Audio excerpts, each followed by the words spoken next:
Hello दोस्तों, आज हम बात करेंगे हमारे घरों में जो एलटी की सप्लाई आती है उसका थोड़ा बेसिक कंसेप्ट सा कि कौन सी कैसे सप्लाई होती है। जो आपने मोस्टली पोल पे देखा होगा कि जैसे इस पोल पे दिखाई दे रहा है, हमारे घरों में जो सप्लाई आती है और 3 फेस 4 वायर हमारे घर के सामने से जो लाइन होती है उसमें देखोगे आपने कि 4 तार जाते हैं। लेकिन अगर आप इसको टेक्निकल भाषा में समझेंगे तो मैं आपको बता देता हूँ, ये 4 तार होते हैं, 3 फेज होते हैं, एक न्यूट्रल होता है। फेज को बेसिकली हम आर, वाई और बी से इंडिकेट करते हैं, ठीक है। और न्यूट्रल होता है अपना रिटर्न पाथ के लिए।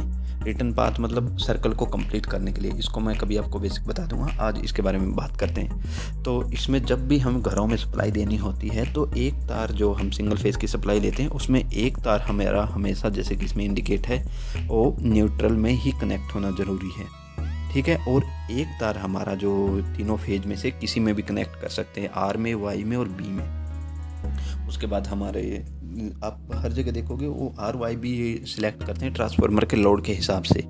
उसमें कोई ज़रूरी नहीं कि आप वाई में लगाओ, बी में, आप किसी में भी लगा सकते हो, लेकिन एक कंपलसरी आपको न्यूट्रल में रखना ज़रूरी है।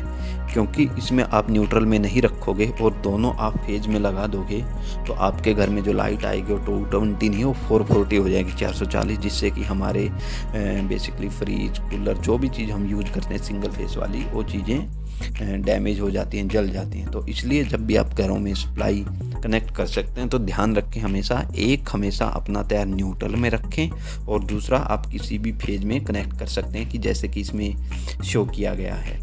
न्यूट्रल बेसिकली हम ब्लैक से ही इंडिकेट करते हैं। वैसे जो आप लाइन में देखोगे तो मोस्टली सबसे जो नीचे वाला वायर होता है वो न्यूट्रल इंडिकेट होता है, या तो थोड़ा वो पतला भी हो सकता है, नॉर्मल भी रहता है, साइज ऐसा नहीं है, लेकिन मोस्टली जगह उसको नीचे ही रखा जाता है लाइंस में। तो एक आप हमेशा अपने न्यूट्रल में रखें और बाकी आप तीनों किसी भी फेज में लगा सकते हैं। बाकी और थोड़ी बेसिक इलेक्ट्रिकल की वीडियो देखने के लिए मेरे साथ आप बने रहिए। हम कुछ छोटी छोटी बेसिक इलेक्ट्रिकल वीडियो बनाते रहेंगे। Thank you.